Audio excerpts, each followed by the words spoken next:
Daniel and Marissa had dreamed of this trip for years.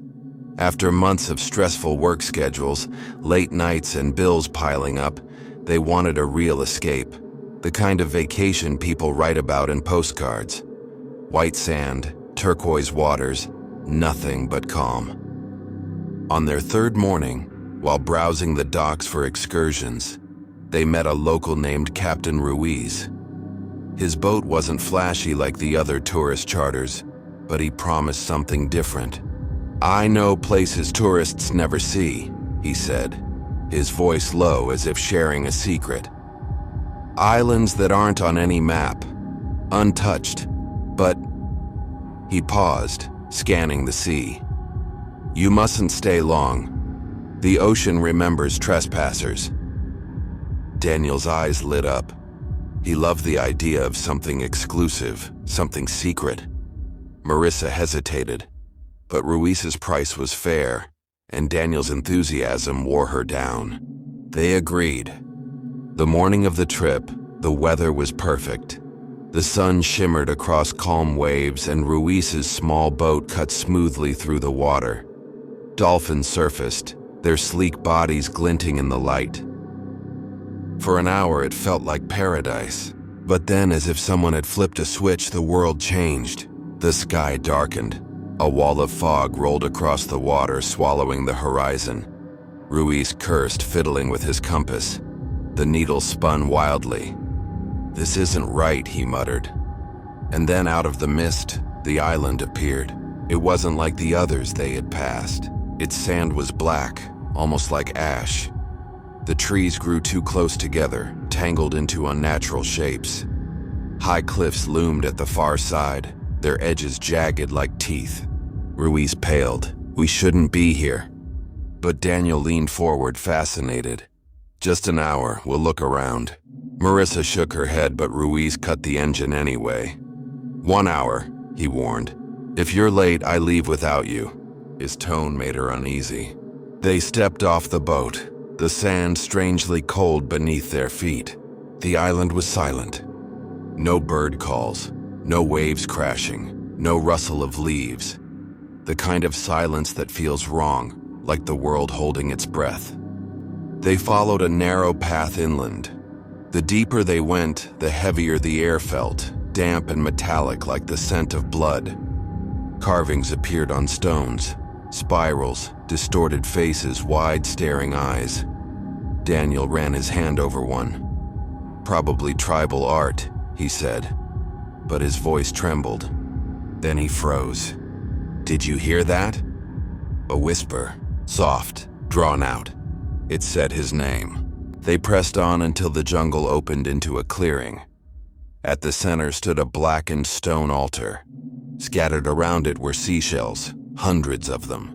Marissa knelt to pick one up, her breath caught. Inside, scratched deep into the shell's surface, was her name.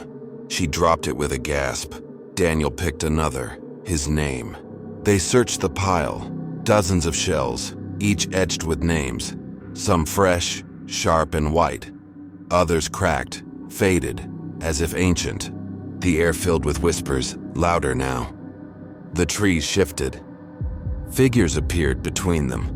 Tall, gaunt, their faces hidden beneath masks of seashells fused together.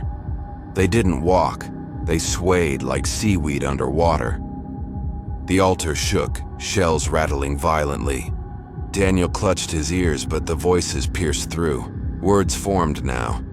Stay. Join. Forever.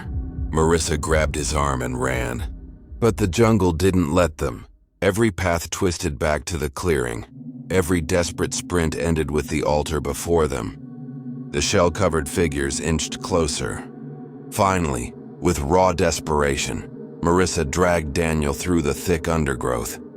Branches cut their skin, vines wrapped at their ankles, but somehow they broke through to the shore. Ruiz was waiting, his face pale, sweat pouring down his brow. He hauled them aboard without a word and started the engine. "You heard the voices, didn't you?" he asked hoarsely. Daniel nodded, trembling. "Once it knows your name," Ruiz whispered, "you belong to it." Back at the hotel, Daniel tried to laugh it off. We were tired, spooked, that's all. But at 3:07 a.m., Marissa woke to find him standing on the balcony, eyes fixed on the ocean, lips moving. When she touched his arm, he whispered, "They're calling." Over the next days, strange things followed them. Daniel woke with scratches on his arms, letters carved into his skin. The first word was home. Then soon, seashells began appearing in their room, on the dresser, in their shoes, inside their luggage, each with Daniel's name etched inside. One had hers. On their flight home, Marissa felt relief. The mainland, the safety of crowds. But as the plane soared over the ocean, Daniel pressed his forehead to the glass, whispering again. When she asked what he saw, his answer made her blood run cold. "The island," he said softly. "It's still there, waiting." Weeks later, back in the city, Marissa tried to forget, until one morning she opened the bathroom cabinet. Inside, sitting neatly on the shelf, was a black seashell. Her name carved inside, fresh. And when she held it to her ear, she didn't hear the ocean. She heard chanting, dozens of voices, calling her name. Michael never planned on staying at the Ocean View Hotel. His flight had been delayed, and after hours of waiting, rebooking, and frustration, he wanted nothing more than a bed. The Ocean View was the only vacancy nearby.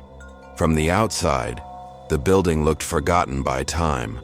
Cracked stucco walls, iron balconies eaten by rust, and a neon sign that sputtered faintly in the salt air. Inside, the lobby had the same faded grandeur. A massive chandelier hung above, but half the bulbs were burnt out. The red carpet was threadbare.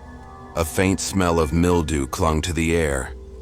The receptionist, a thin woman with hollow cheeks, barely looked at him as she slid over a key.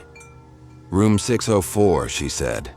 Then, as though reciting a script, she added, "Take the elevator. Do not use the stairs at night." Michael raised an eyebrow. Why not? Her eyes flicked up at him briefly. "Because at night the stairs don't end." The elevator groaned as it rose, its brass panels tarnished, the cracked mirror on the back wall splitting his reflection in two. On the 6th floor, he stepped into a hallway lined with faded red carpet. The lights buzzed and flickered. Room 604 was at the very end. The key fit, but the door resisted before swinging open. Inside, the room was old but clean. Heavy curtains blocked out the sea view. The bed sagged in the middle. He didn't care. Within minutes, he was asleep. At 3:11 a.m., the phone rang. Michael jolted awake. When he answered, there was only static, but beneath it, faintly, unmistakably, the chime of an elevator bell. The next morning, he asked about it at the desk. The receptionist's smile faltered. "You answered?" she whispered. Before he could press her, another guest shuffled past, an older man, pale and sunken, dragging a battered suitcase. He glanced at Michael and muttered, "Don't go above the 6th floor." Michael turned to ask what he meant, but the man was already gone. That night, after wandering the beach town, Michael returned to the hotel. The lobby was nearly empty, save for a bellhop dozing in a corner. He pressed the elevator button. The doors opened, groaning. Inside, the panel glowed weakly. He pressed 6. The elevator shuddered. It passed the 6th floor. 7, 8, 9. Michael frowned. He pressed door open, lobby, anything. The panel flickered. Then 13. The doors opened into darkness. At first, he thought it was a maintenance floor. The walls were raw concrete, pipes exposed, the floor damp. Then his eyes adjusted. People stood there, dozens of them motionless. Men in old suits, women in dated dresses, children holding toys. Their skin was gray, their eyes sunken. They turned their heads toward him in unison. Every one of them smiled. Michael's breath caught. He slammed the close button, heart racing. The figures stepped forward, their mouths opened together in a silent scream. The doors slid shut. Back in his room, he barely slept. The air felt thick, heavy. Shadows stretched unnaturally along the walls. The cracked mirror in the bathroom showed him, and behind him, for a fraction of a second, a pale woman standing in the doorway. At 3:11, the phone rang again. This time, he didn't answer, but the bell chimed anyway. On the third day, Michael tried to check out. The receptionist looked at his key, then at him. "Once you've seen the upper floors," she said softly, "you can't leave. The hotel knows you now." That night, he tried the stairs instead of the elevator. He descended floor after floor. Lobby signs, basement signs, boiler room signs. And still the stairs went down. The numbers painted on the doors grew strange. He realized with horror that the receptionist had been right. At night, the stairs never ended. Finally, gasping, he turned back. But when he pushed through a door to return to his floor, he wasn't on the 6th. He was on 13. The hallway stretched long and endless. The pale guests lined both sides, silent, waiting. He ran back into the stairwell, and suddenly he was back on 6. Room 604. His door stood open. Inside, the bed was made, his suitcase neatly packed. And on the nightstand, the phone rang. 3:11 a.m. On the 5th night, Michael broke. He stormed to the lobby and demanded answers. The receptionist looked exhausted, her voice shaking. This hotel was rebuilt after the fire of 1928. 13 guests died, trapped when the elevator shaft collapsed. Their floor was never supposed to exist, but at night, the hotel remembers. Michael begged her to let him leave. She only shook her head. "They've already claimed you, that's why the bell rings." That night, the elevator waited for him. Its doors stood open in the lobby, though no one had pressed the button. Inside, the cracked mirror reflected not just him, but a crowd of pale faces behind him, smiling, waiting. The doors began to close. Michael backed away, shaking his head. But the bell chimed. Ding. 14. And he realized with horror that the hotel was building more floors. For him, Emma, Tyler, Marissa, and Josh had been talking about this mountain trip for over a year. 4 friends escaping the endless grind of work and city life, hoping for nothing more than crisp air, long hikes, and quiet nights without buzzing phones. The cabin they rented was advertised as historic, a relic from the 1800s, perched high on a ridge with breathtaking valley views. To them, it looked straight out of a postcard. Wood beams, stone fireplace, deer antlers on the wall, and shelves of dusty books that hadn't been opened in decades. They picked up the keys from a caretaker at the trailhead. He was an older man, thin, with a voice so soft they had to lean in to hear. He handed over the keys without ceremony. Then, before they walked away, he added in a tone that seemed more warning than hospitality. "If the clocks stop, do not be inside after midnight." Josh chuckled, muttering something about mountain superstition, but the man's eyes were dead serious. The first day passed in bliss. They hiked a nearby trail, cooked a massive dinner, and played board games by the crackling fire. The cabin felt cozy, wrapped in golden lamplight. That night, as the fire burned low and their laughter faded into yawns, Tyler noticed the mantle clock had stopped. 3:07 a.m. "Battery's probably dead," he said casually, though when they checked their phones, every screen froze at the same time. The fire dimmed unnaturally. The air grew thick, damp, like the pressure before a thunderstorm. Then came the sound. Heavy, deliberate footsteps overhead. But the cabin didn't have an attic. By morning, time worked again. Phones ticked forward, The clocks resumed, and sunlight poured through the windows as if nothing had happened. They convinced themselves it was exhaustion, maybe even the altitude. But on the second night it returned. The clocks froze, their phones froze, watches stopped mid-second. The footsteps returned, louder this time, pacing above them. Emma clutched Tyler's arm.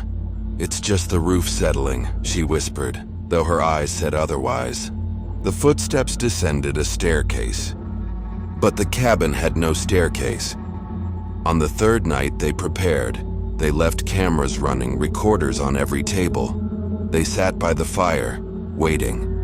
At 3:07, the flame flickered, then dimmed. The recorders clicked off. Every device died at once. The footsteps began again, not just above, but all around, circling the cabin. The front door creaked open. Freezing air rushed inside, though the door still appeared locked. And the old photographs lining the walls changed. The Stern family portraits blurred, their faces melted away, replaced with eyeless smears. In one frame, a new face appeared, Emma's. The next day, panic set in. They tried to leave, but every path wound back to the cabin. Trails that should have led down the mountain circled endlessly. Josh swore they were being led in circles, but Emma noticed something worse. The clocks hadn't started again. All day long, they remained frozen at 3:07. The sun moved across the sky, but the shadows on the cabin walls didn't. Time itself was wrong. That night, the air pressed in on them like a weight. Shadows stretched unnaturally along the floorboards. The clocks began to tick backward, 1 second at a time. The fire blew out. The footsteps thundered inside now, shaking the walls. And the photographs updated again. This time, all 4 of them were there, eyes scratched out. The fourth night was chaos. Josh tried smashing the clocks, but the pieces still read 3:07. Marissa screamed when she found her phone etched with the numbers.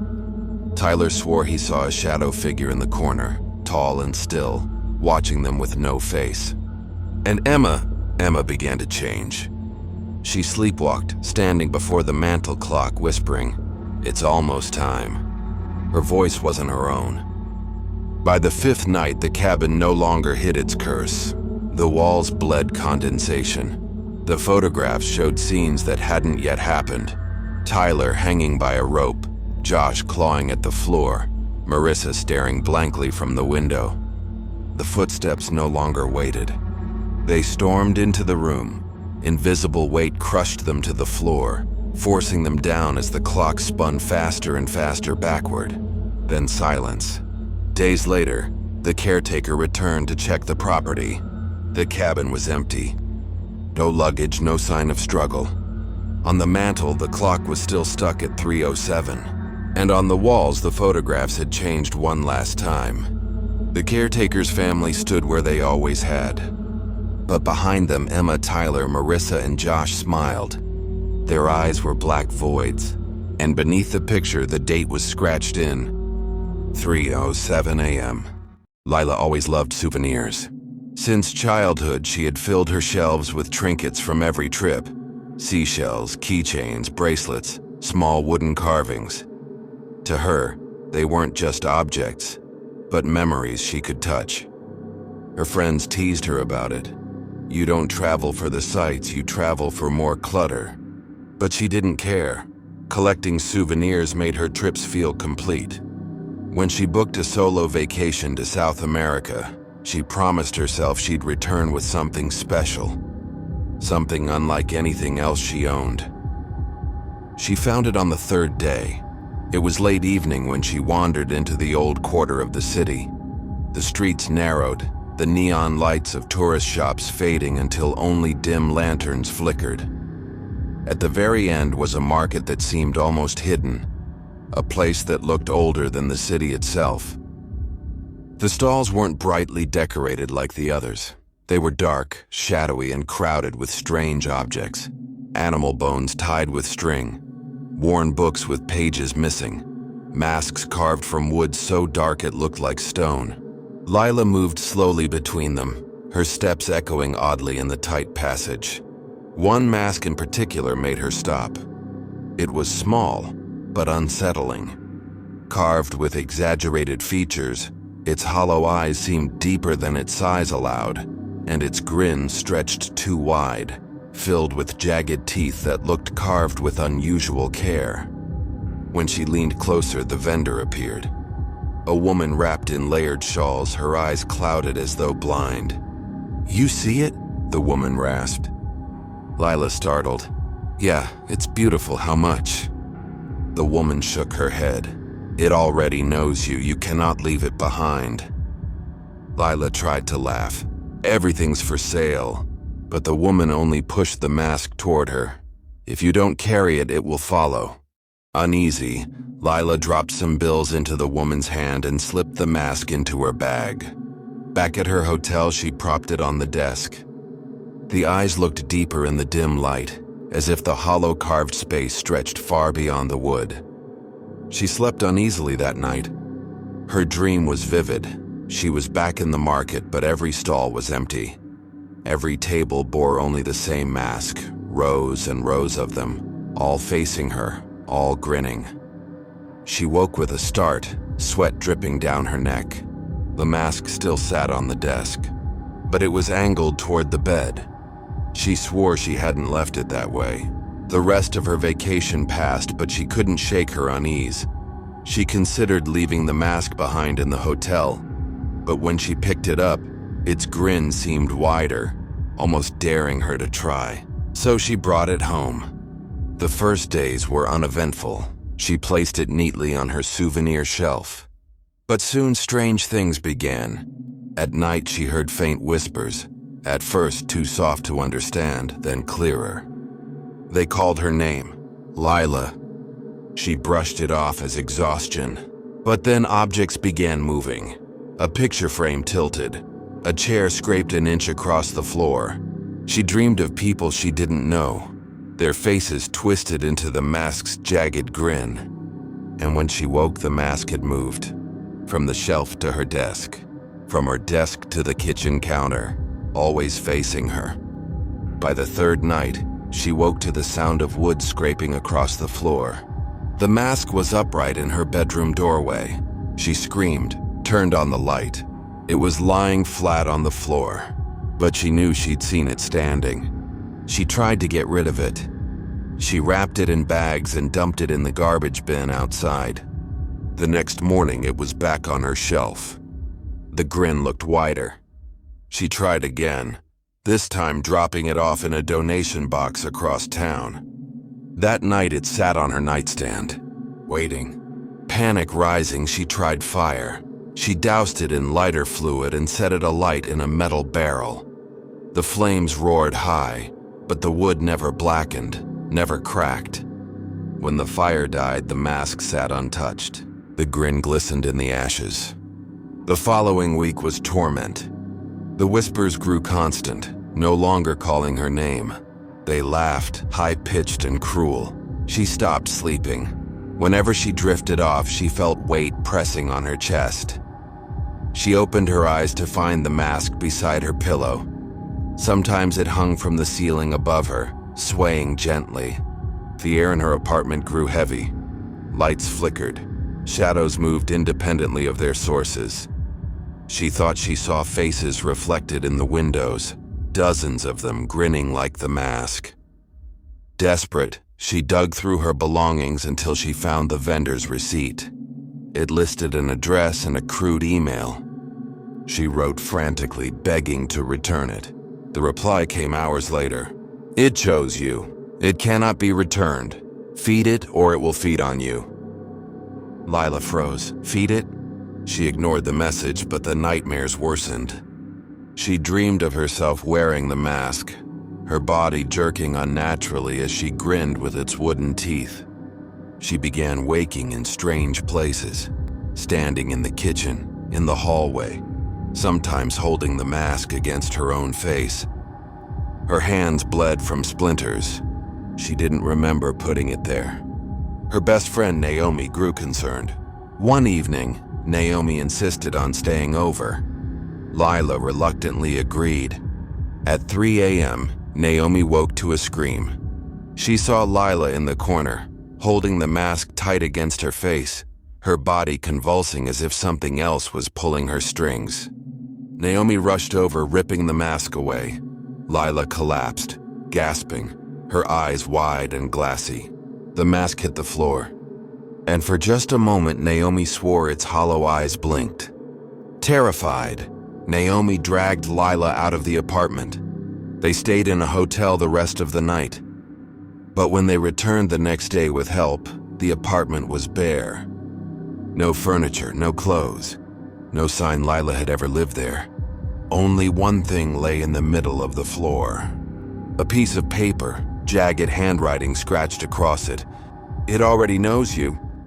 For Emma and David, the resort felt like paradise.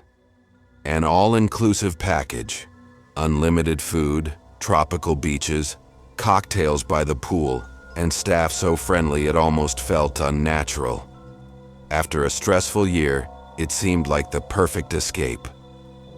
Their room overlooked the ocean. White curtains billowed with the breeze, palm trees swayed below, and the sound of waves lulled them into sleep that first night. The next morning, they packed, ready to check out and head to the next stop on their trip. But when they opened the door, their suitcases were neatly unpacked, clothes folded back into drawers, shoes lined against the wall. The concierge knocked cheerfully a few minutes later. "Your stay has been extended. Breakfast is waiting." Emma frowned. "We didn't ask for that." The concierge's smile never faltered. "You'll find everything is taken care of."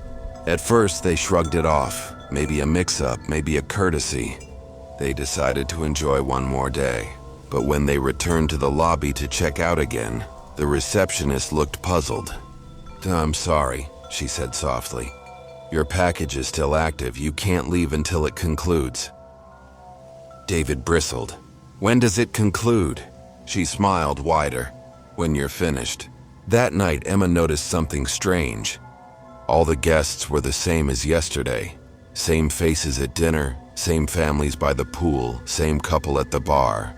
And they weren't just similar. They wore the same clothes. They ate the same meals. They laughed at the same jokes. The third day, Emma tried something different. She skipped the buffet, stayed in her room. When she came down later, she froze. At the table near the window sat herself, or someone who looked exactly like her, eating the same plate of food she had avoided, smiling the same way. The moment Emma gasped, the double vanished. No one else seemed to notice. They decided to leave by force. They packed their bags, dragged them to the gates. But outside the resort was only jungle. Every road they tried led back to the lobby. Every path circled to the beach. The world outside was gone. That night, the staff held a special dinner in the ballroom. Every guest attended, faces frozen in wide smiles. The waiters poured wine endlessly, and the music looped the same haunting melody over and over. When Emma whispered to David that they needed to escape, a waiter leaned close. "You can't leave hungry," he said with a grin. The fourth night was worse. Emma woke to find David standing on the balcony, staring at the waves. "They want us here," he said dreamily. "They're giving us everything. Why fight it?" His eyes were glazed, his smile too wide. The next morning, David was gone. His suitcase, his clothes, everything vanished. The staff told Emma not to worry. He's simply enjoying his stay. She searched frantically. By the pool, in the dining hall, on the beach. And then she saw him. Among the waiters, carrying trays, smiling that same unnatural smile. His eyes found hers, but he didn't move. Emma begged the staff to let her go. The receptionist tilted her head. "You'll stay until you're finished. That's the promise." Emma screamed that she never made such a promise. The woman's smile deepened. "You did, when you checked in." The days blurred. Emma stopped counting. Every morning, her suitcase was neatly unpacked. Every night, the same dinner, The same music, the same guests. Sometimes she saw her reflection in mirrors, smiling when she wasn't. Sometimes she swore the walls pulsed, like the resort itself was alive. One night she tried again to escape. She ran into the jungle barefoot, her lungs burning. She didn't stop until her legs gave out. When she opened her eyes, she was in bed. The curtains fluttered, the ocean roared. On the nightstand sat a card. "We're glad you're enjoying your stay." The caretaker who returned months later to check the resort found it spotless. Staff smiling, guests laughing, everything perfect. But he noticed something odd. In the framed photos lining the lobby, new guests had been added. Their faces smiling too wide. And among them, Emma and David, forever checked in. If you made it this far, thank you for spending your night with us. If these stories gave you chills, there's plenty more waiting. Don't forget to subscribe to Night Fear Stories for new terrifying tales every single night. Sleep well, if you can.